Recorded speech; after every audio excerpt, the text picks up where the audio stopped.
You're listening to the all-new Don and Mike Show reunion podcast from ExhibitCityNews.com. For 5.5 years, the Don and Mike Show was a podcast staple for the trade show, live event, and experiential marketing industries in today's world. Your hosts, as always, are Don Savela, owner and publisher of Exhibit City News in Las Vegas, and Mike Morrison, Vice President of Sales at WS Display. The reunion kicks off right after this short break. Need a presenter? Your Event Audio has you covered. Closed-circuit audio equipment with turnkey operation at your trade show booth, live event, or private event. YourEventAudio.com is the place to go. DJ services, MC talent, and a whole lot more. Check out YourEventAudio.com today.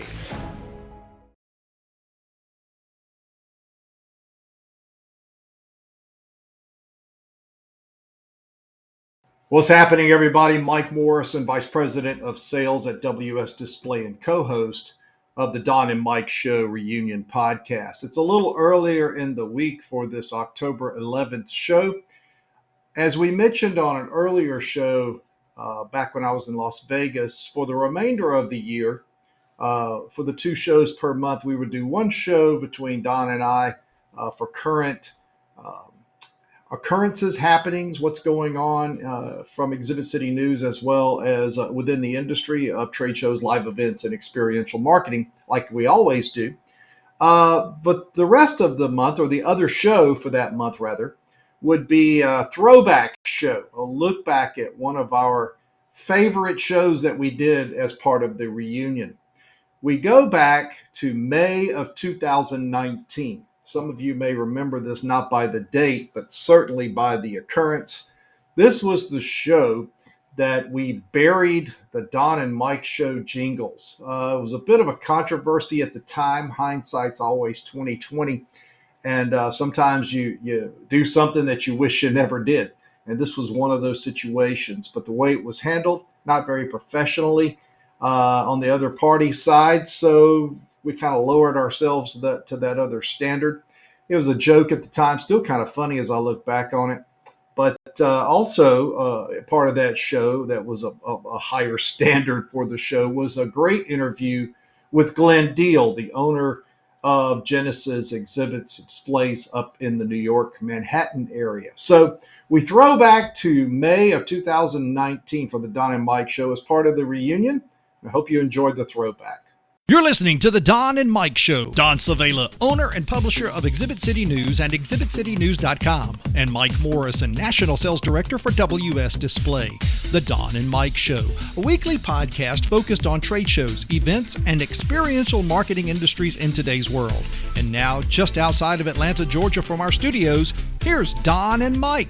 It's the Don and Mike Show for May the 3rd, 2019. I'm Mike Morrison, National Sales Director for WS Display. Don Savela and his guest with him, Dalton Jenkins, in the car this morning in Las Vegas as we get ready to do another episode. And Don, let's just go ahead and talk about the 800-pound pink elephant in the room. I'm in New York City, first of all, and we had kind of touted that on the front end for this show. That we were going to have. First of all, how are you doing this morning? Let me be nice enough to ask if you're still alive and things are going well. Mike, doing great. Great talking to you in New York. We're almost a whole continent apart. Greetings to all our listeners out there. And Mike's got some pretty dreadful news, but it's going to turn into a real good thing. Mike, lay it on him. And P.S., only in America can a sidekick have a sidekick, right, Dalton?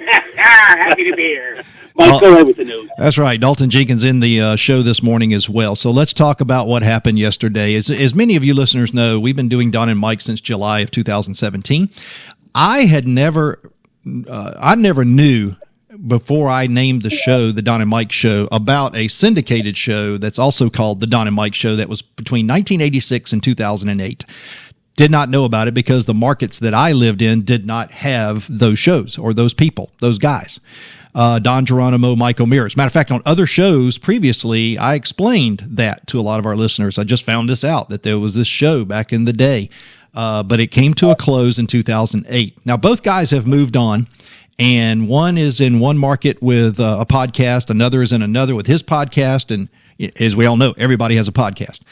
So yesterday, I'm getting on the 7 train in the afternoon to head into Manhattan for a meeting with one of our great industry fellows. A lot of people know Glenn Deal, who is our president of Genesis Exhibits in Secaucus, New Jersey, as well as their main office in Manhattan on 41st and Broadway. So I'm getting ready to go down, and I get seated, and I check my the 833 toll-free number, and I have a message. And I said, okay, I have those every now and then. So I listened to it, put my earbuds on because it's all loud on the subway. And lo and behold, it is a voicemail from Don Geronimo. Now, Don Geronimo, his name is Mike, and I can't pronounce his last name, Sorce, Sorke or Source or whatever it is. That's his real name according to the internet. But his air name from the day was Don Geronimo. So he calls and leaves this message, and it's pretty, I'm not going to play it because it's pretty filthy. It's laced with profanity and basically claiming that Don Savela and I stole his music that he had on his show for years back in the day. So I saw the number he called from, which was a 443 number in Maryland, and I dialed it back, and I got a very bland voicemail, but I figured it was him. And I said, okay, this is Mike Morrison, and I just got your message, and I sorry, did not realize that because our due diligence, our check showed this was not copyright material. It's not trademarked. It's not patented. The show is what it is, and and so forth. So, but I just want to call and let you know that as of tomorrow, as of Friday, May 3rd, we will no longer use that music in our show, and I will remove it. So I said, okay, I guess that's going to solve the problem. Well, within a couple of minutes, I got a phone call back, and it was him. To which point he recorded the conversation between he and I, and he laced me with a lot of profanity and how Bush League we were. And I said, it went south real quick. And I said, I told you what I'm going to do. This is what we're going to do, and it'll be removed. I'm not changing the Don and Mike Show name. We've got a lot invested in that. It's not trademarked. It's not patented. It's not copyright. So that's off the table. But for your music that he claimed that he wrote, I said, no problem. I'll take it off, and we will have our own professionals do our own jingles, and we'll production beds and everything else. He called them something else, something like out of in and out or something like this, almost like a hamburger joint in the West Coast. But whatever he called it, it wasn't a jingle, favorable terminology. Make a long story short, Don, I've been hashing this out for a little less than 24 hours now, and he's right. We need to dump this music. Do you agree? Mike, next you're going to be getting a call. It could be today from a descendant from Jim Morrison of the Doors, a descendant, and they're going to say, you know what, your name, buddy, you got to do something about it. I stand with you on this. I mean, in our industry, we're so protective of intellectual rights and all sorts of protections of copyrights and all that. So we're taking the high road. The jingle helped us get where we're at now, 100 and some odd episodes, 150 almost. So I think it's done great, Mike. Well, here is, and we were off mic talking a minute ago, and we're not going to belabor this. We're going to move on. We have a great interview with Glenn Deal today from Manhattan, downtown New York, about several things within trade shows and experiential and events. So we're going to get to that. But before I do, here's the deal. I thought long and hard about this into the night, and I think the best way, because like I said, I was called several names.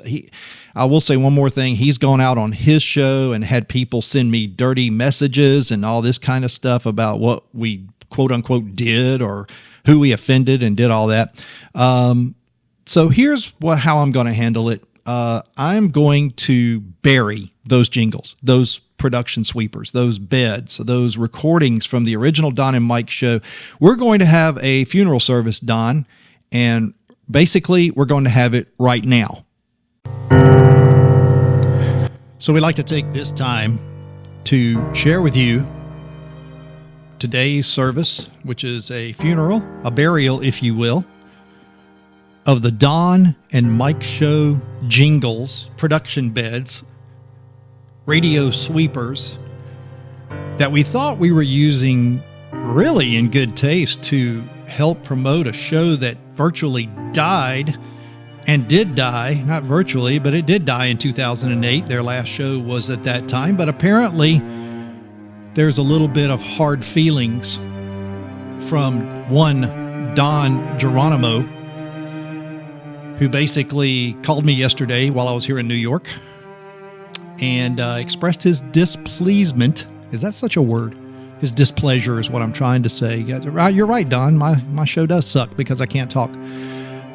Basically, he was displeased with the fact that we used the name of the show as well as the production jingles, despite the fact there's no trademark at all. But he's right. The more I thought about it and the more I digested the message and then our conversation that turned south very quickly, yesterday I decided, as well as the blessing of Don Savela, that we would bury these jingles and production sweepers. That's what they're called, by the way, Don. They're not inners and outers or whatever kind of terminology you used in your tweet yesterday that defamed both Don and I, but that's fine. No worries. We're going to take the high road on this one. And we're going to bury these jingles. So, folks, if you've been listening to the show for a little less than 2 years and you heard this. This is the Don and Mike Show.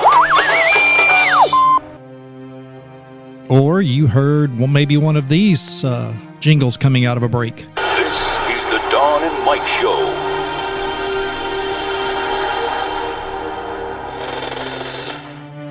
Well, folks, no more. We will not have that music any longer on the Don and Mike Show. Ashes to ashes, dust to dust. Here goes the jingles, the production sweepers, into the ground and buried just like the show was in 2008. Good luck, gentlemen.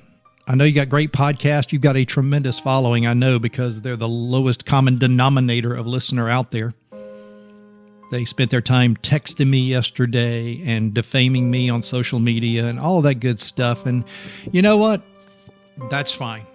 You have found your place, your home in the world of podcasting that you do. For us here at the Don and Mike Show podcast, for trade shows, events, and experiential, we tend to go to a little higher value of listener, one that is intelligent, one that knows the values of events, experiential, along with the trade show exhibition industry.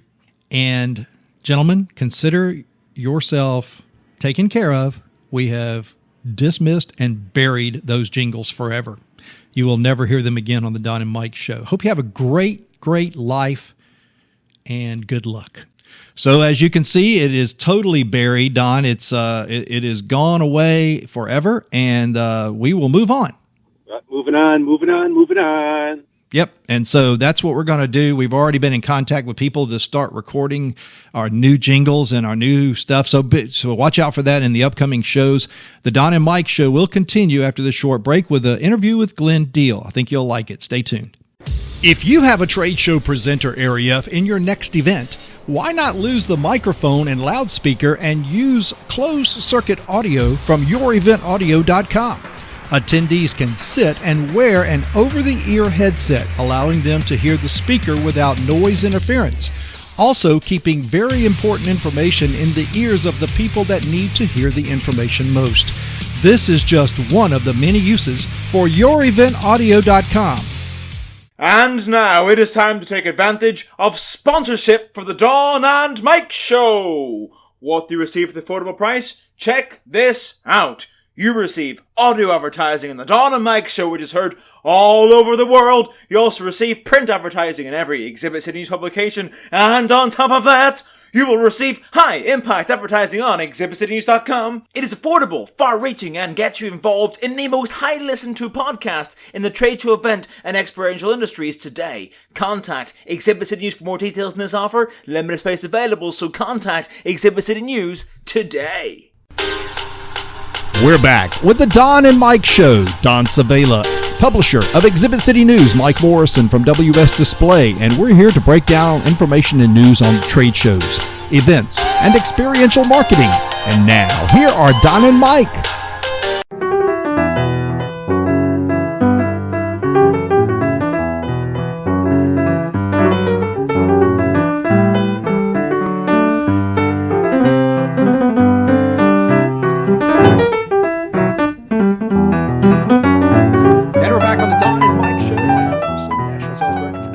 Display, and I am in New York City, as we talked about on the front end of the show today.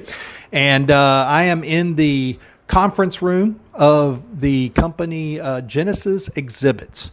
And as we said on the front end, every year when I come to New York, I always have an opportunity to sit down with Glenn Deal, the president of Genesis, and talk about the city, one of the biggest cities in obviously the nation for trade shows and events, and especially experiential.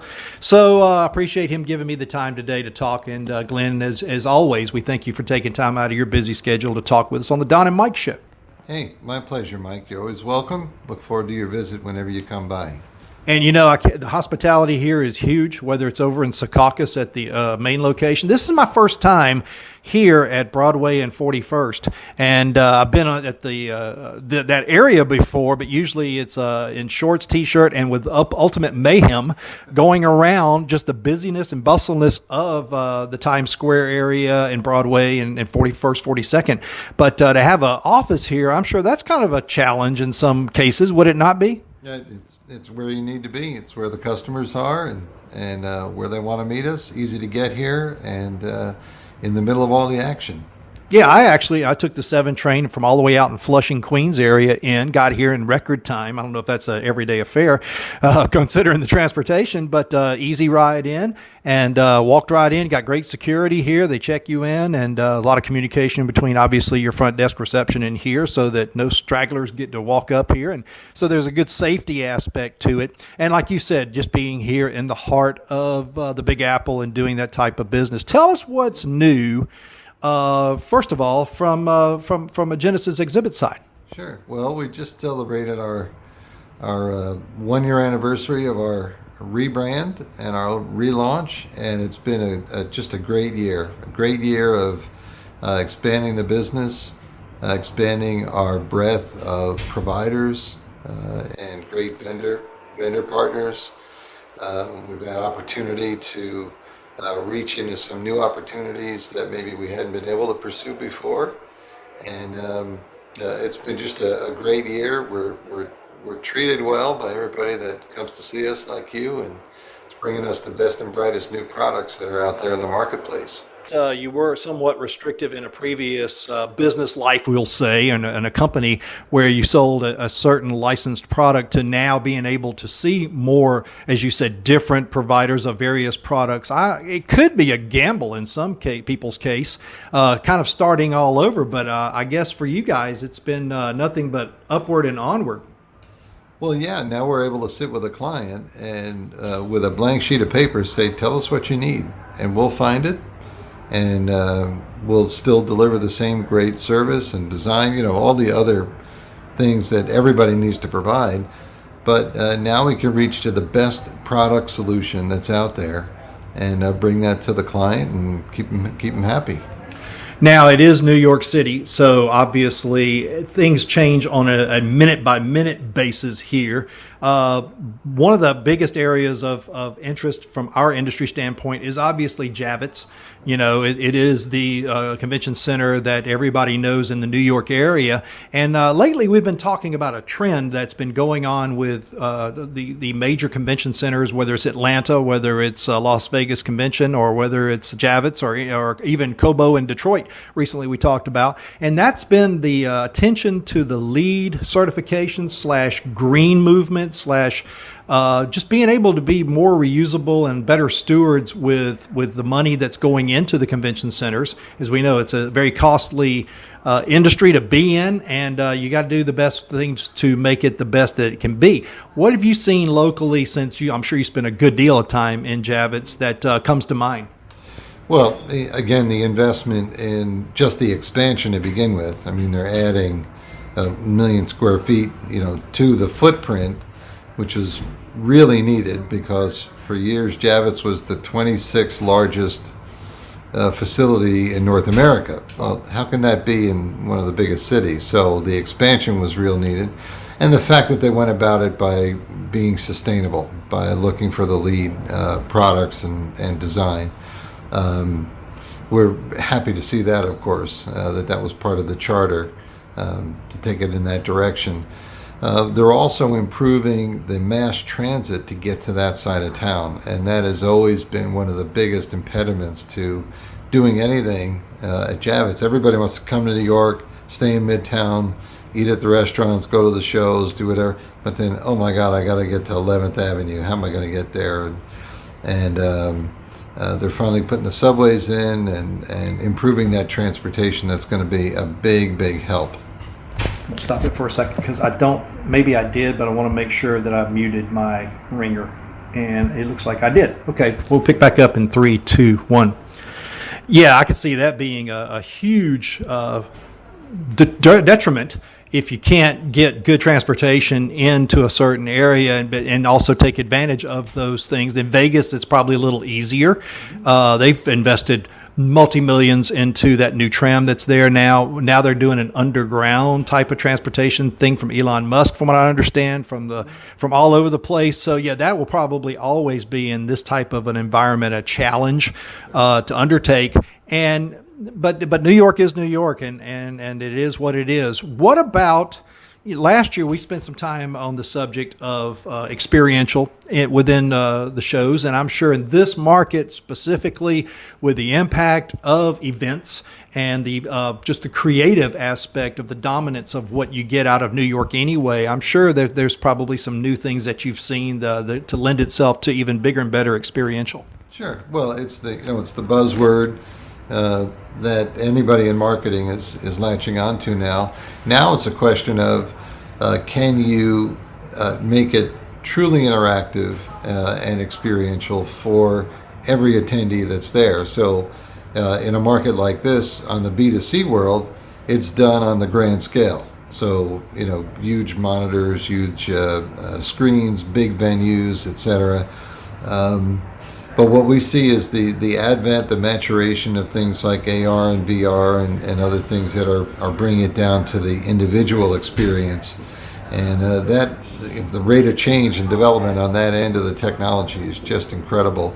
It's great to be here in New York, where a lot of that is being tested and developed, and we've seen some really exciting things coming to the marketplace.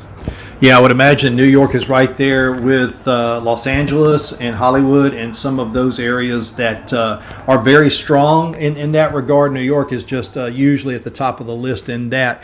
Now, from an exhibition trade show standpoint, one of the things that we see a lot more of is LEDs taking the place of graphics. Whether it is a combo 50-50 effect or whether it's more LED and less graphics. But then again, we also hear from the opposing side of the table the cost aspect of it.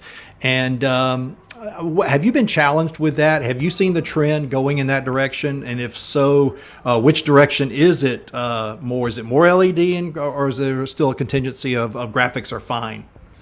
It obviously depends on the client and the budget. The bigger the client, the more apt they are to entertain the idea of an LED, a large format video of any form. But again, it has to be the right tailored solution for the client. So you've got static graphics, you've got dynamic LED, but then that's where this experiential and the interactive level also is kind of the third platform. So you can have a huge video wall to attract somebody over, but then once they get to the space, what are you doing to deliver an immersive, memorable experience to them?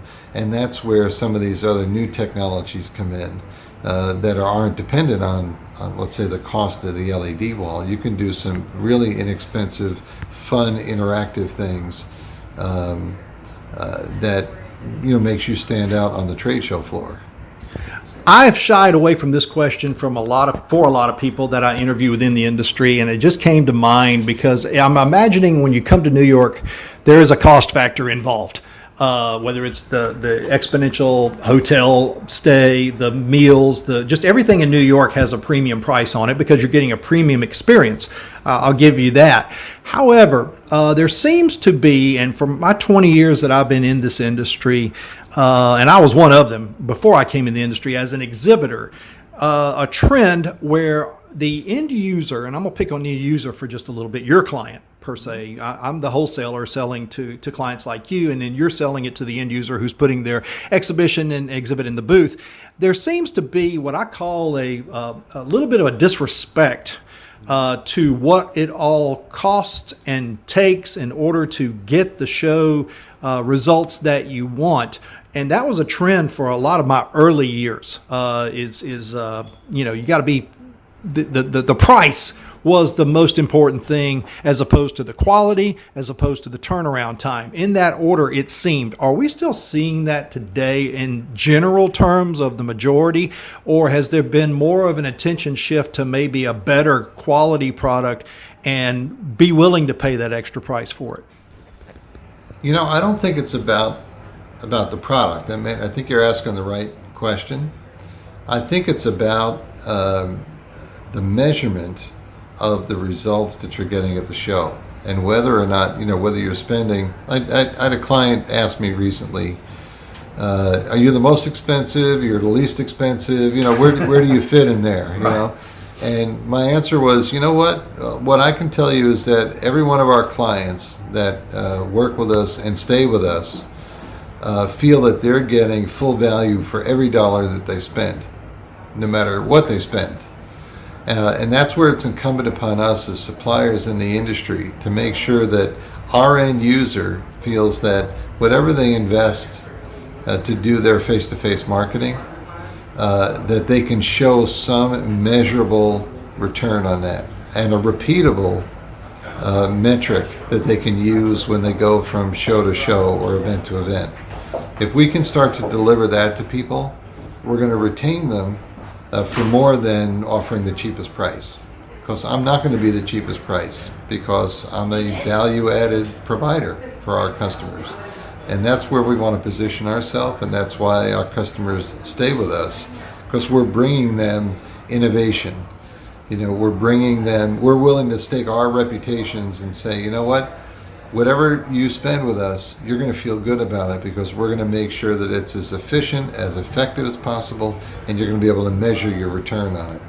I think that's a great answer, and it's a great solution, because I remember on a sidetrack, you know Mark Johnson from Star up in Minnesota. I've known him for years when I was at Octanorm in that system world. And he came to talk at the Southeast chapter of EDPA when I was the president back in 04-05. And I remember the subject line was, when to fire a client.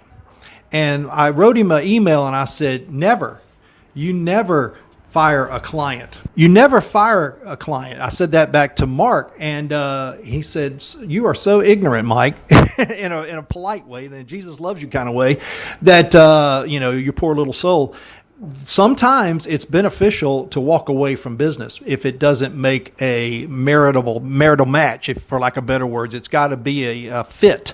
And I'm assuming that's kind of how many of those experiences have you had where you get somebody who comes to New York and they've been exhibiting at other places and they may get a bit of sticker shock here? Yeah, whether it's the sticker shock or you measure each other, and sometimes the best deals are the ones you don't make. And if you can't deliver the value that they're willing to pay for, then they're better served going to look for it elsewhere, and you're better served going to look for a better partner to go and work with. So it's everybody sets the watermark for themselves as to what kind of business they want to be, where they want to fit in the marketplace, and how they're going to measure a successful project and a successful relationship with the client. So you got to be on the same page. I mean, I have some clients that they give us their budget. They actually tell us, here's the budget all in, and it's got to include everything. The services, the mints on the pillow, the taxi fare, this is what I have to spend.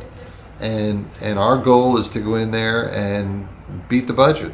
And when we go in there and we wind up spending less of their money, and then still delivering a high quality experience and results for their company, they stay with us.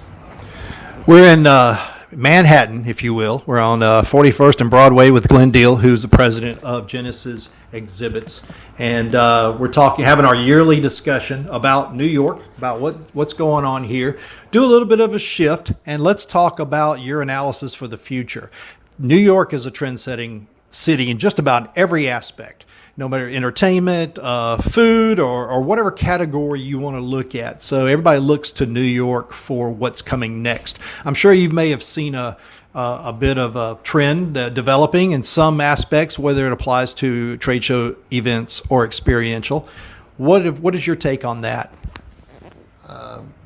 It's a general observation, but I think companies are always scrutinizing their budgets and their marketing dollars, and there seems to be a shift away from arbitrarily just doing trade shows and saying, where can we redirect some of those dollars and get more of the mind share of our best customers?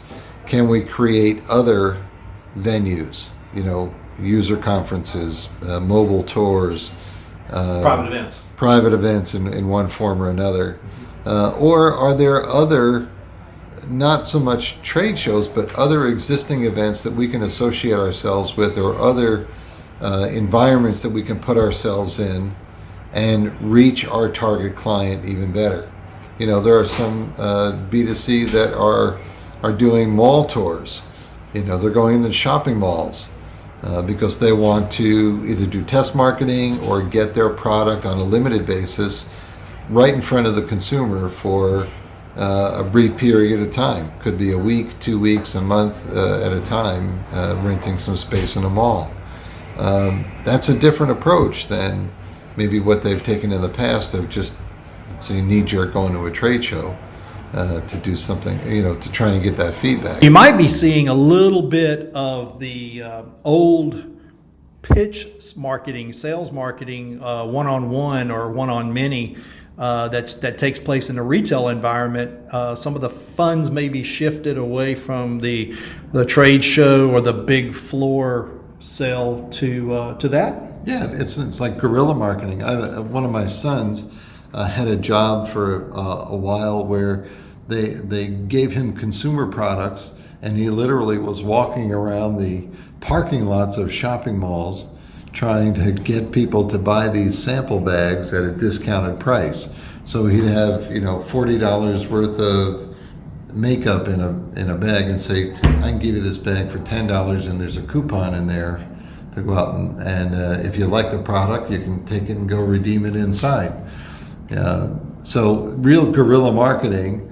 And the point is that brand looked at it strategically and said, where can we get the biggest bang for our buck? What are the environments that we need to get into to get our product in front of the consumer?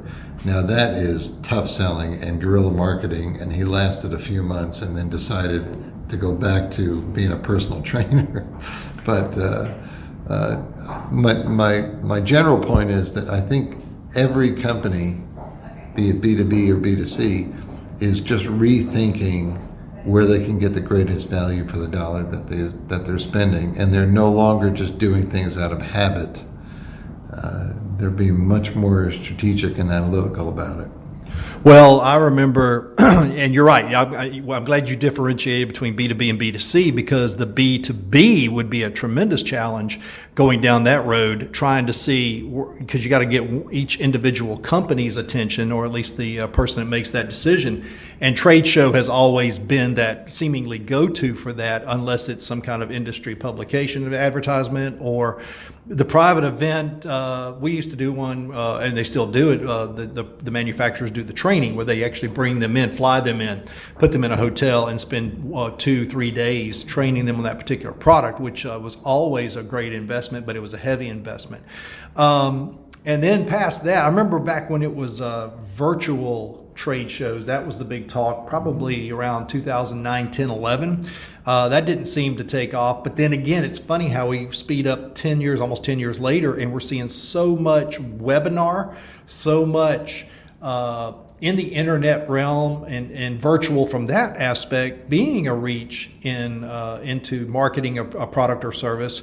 And that could be a little bit of a question mark as to how much that's going to put a dent in the trade show budgets. What do you think about that? Well, think of it this way. I mean, certainly the advent or evolution of technology is changing the way companies communicate to their target audience. But in the broadest sense, Suppose you were starting a company today as opposed to 25 years ago. Well, 25 years ago, you said, well, I'll hire some salespeople, I'll do some print ads, and then we'll go do a trade show, right? Now you'll say, well, I got to put up a website, I'm going to do some social media, I'm going to write a blog, I'm going to populate myself in cyberspace, and then you're going to choose between all of the available outlets, both digital and tactile, to elevate your brand and get your product in the marketplace.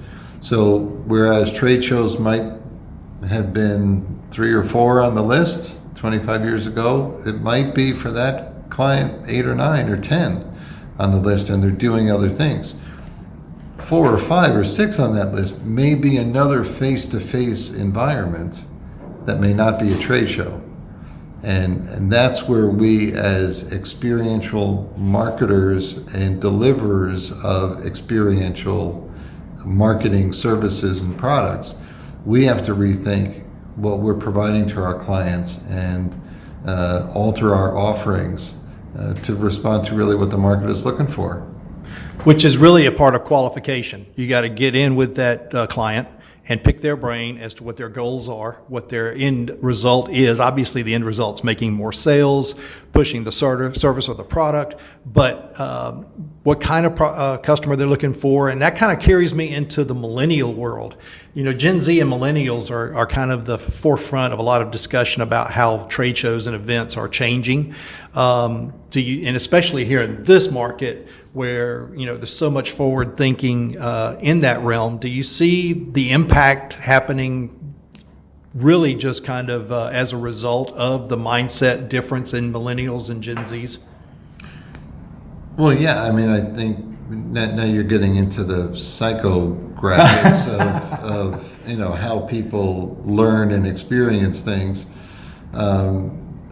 Just by way of example, 50 years ago, television shows were shot with 2 cameras, almost like a one-act play. Right. Now, if you watch a television show, or you still watch TV, if you don't watch everything on your phone, the camera angle is changed every 3 to 4 seconds. So people have the attention span of hummingbirds on amphetamines, right? That's pretty good. So what that means is that as purveyors of information, as deliverers of experience, we have to alter our platforms, and it's not just millennials. I think us gray hairs have changed the way we experience information, how we learn, how we entertain ourselves, how we make decisions. So as marketers, then you have to obviously alter your platforms and your approach to speak the language and speak the way that people want to be communicated with now. And that takes you back into the trade show world and saying, how do you go from 78 RPMs in the way that you live down to 16 RPMs on the trade show floor and expect to be able to deliver a memorable experience? No, you got to, ramp up that experience and deliver to people there the same format of information that they're getting the rest of the time on their phones and their iPads or however else they learn. So again, that's a sociology issue more than anything else. Now I'm going to really shift gears, because on the front end of the show we talked about the music that you heard from Glenn Deal, and I do have a question. As good of a piano player as you are, why was that just not in the cards for your future? I just had too many children and not too many. I had the right amount of children. Disclaimer. Yeah. Just couldn't support all those kids on a piano player's salary, because, whatever my talent level is, it wasn't good enough to make a living at it. I have the same thing. I am a broadcast communications major from South Georgia, of all places, that taught me how to talk and be on the air. And you see where I'm at. I'm doing a podcast in the trade show world. So it's interesting. It's Glenn Deal from Genesis Exhibits here in Manhattan. We appreciate you taking time talking with us today. My pleasure, Mike. We'll be back with more after this. How would you like to be a part of the Don and Mike Show? It's very, very easy. All you have to do is send us an email at thedonandmikeshow@gmail.com. Once again, it's thedonandmikeshow@gmail.com. You can also text us at 770-298-0695 with your comments, questions, input, as well as any sound bites you'd like to have placed on the air. Once again, it's the Don and Mike Show at gmail.com for emails or text 770-298-0695. And thanks for listening to the Don and Mike Show. Don Savela here, back at the Don and Mike Show. How about that interview? Always good interviews here on the Don and Mike Show. The jingleless Don and Mike Show. I'm not saying that right, but anyway, what great information. Anyone in the trade show industry has business in the New York area, and we all fear it because we know it's a microcosm. They do things their own way, and it's a microcosm that's a macrocosm, isn't it, Mike? And you're there right now, aren't you? I am. I am actually in an Airbnb for the weekend with my family here. I'd mentioned in a previous show that my daughter graduates college here in a couple of weeks, and one of the things that she wanted to do was come to New York. So I was able to work out a trip to on the first half of the week to come in and talk with clients, and then now they flew in last night, and today, tomorrow, and Sunday we'll kind of go around and take in the sights of Times Square and all the other surrounding areas that you are must-sees while you're here. But we did the interview in his downtown Manhattan on 41st and Broadway location in his office, which is an extremely impressive office. And it's strategically placed, obviously, right in the middle of the heart of downtown New York City, because that's where his core of people are that he does business with. So it's easy to go in and meet with them, schedule interviews. It's a tremendous building, great security, easy to get to by train. If you want to park, be sure you bring a 50 spot with you, because that's what it's going to take. I did take the train for a whole lot less and got my workout as well. But yeah, it was a great interview. This is the third consecutive year that I've interviewed Glenn. The previous two times were in his other facility in Secaucus, right across the state line in New Jersey. But then they have the downtown sales office and meeting locations for clients there in Manhattan. So he's very knowledgeable, very great guy, personable, knowledgeable about the industries, the trends, and New York sets trends, right? Genesis is good, but it's the trend a year old with a new name, but they go back decades with experience in that market. Yep, and he's now loving life the way they're doing it at Genesis Exhibit. So we appreciate Glenn taking time out and talking with us on the Don and Mike Show. Once again, the new Don and Mike Show content will start changing here as you hear new jingles and new music coming along, and we would be remiss not to point you toward the new website, which is the donandmikeshow.net. That's where we had our poll question this week about battery-operated items. Our number one answer was it'll take place in probably within the next 5 years, which was the first choice of selection to that. We'll come up with a new question for this week, Don, but next week's show, we're really excited because we're going to have electrical guest involved, I believe, right? Yep, we're going to have a couple people from Edlin Electric from way up on the top echelon of the company. We're going to have Julie, and then we're going to have Zach Wetterling, who's the two of them are based here in Las Vegas, where their headquarters is, and from here they run their electrical empire across the United States. Yeah, I mean, I've been to so many shows over this period of time that I've been in the industry, and Edlin is a household name when it comes to your electrical services at the show. I saw the list of questions preempting our interview, and they're good ones. I have a couple of my own. Some of them kind of cornering this battery-operated ideal as to what their thoughts of it are, and do they see that becoming a part of their offerings in the future? What would you think about that? I think they're the power people. Let's see what our listeners think. That's their tagline, the power people. A little trivia for everybody. The name Edlin comes from the original two owners, Ed and Lenny, Ed Len, and they were a smaller enterprise just in Florida at the time until the current owner, Jim Wetterling, who married the daughter of Lenny, and he was instrumental in building this across the United States specialty powerhouse that it is. Well, we're just waiting for some guy named Ed and his partner named Lynn, who will be sending them a cease and desist on using their name because it's a violation of some sort. But, I'm sorry, I could not help myself. We're in a crazy world these days, a litigious world, and you got to be careful where you walk, where you talk, what you do. And but the Don and Mike Show podcast for trade shows, events, and experiential is going to move forward, and we're excited to have you listening to our show. Please go to the website, give us feedback on those industries specifically. If you're one of those listeners who's part of the other side of the argument, we'd appreciate if you just not waste your time or ours sending us comments or all that kind of stuff. It's useless. I'm not going to read it. I'm going to delete it, and we're going to move forward, and that's what we would like to think you guys would do. So we're going to move forward and onward and upward, as some people say in our industry, and we're going to keep going here on the Don and Mike Show. Any parting shots before we wrap this one up? Mike, what suburb are you guys staying in again? Flushing. And for our listeners that don't know, that's where indoor plumbing was invented. He'll be here all week, folks. He really will. Okay. On that note, ching, yep. What sound effects? Tip your wait staff. Asking me, he's looking at me like, really? No, I'm just kidding. I just astounded at your knowledge. I mean, Jesus. Mike, end this thing quick.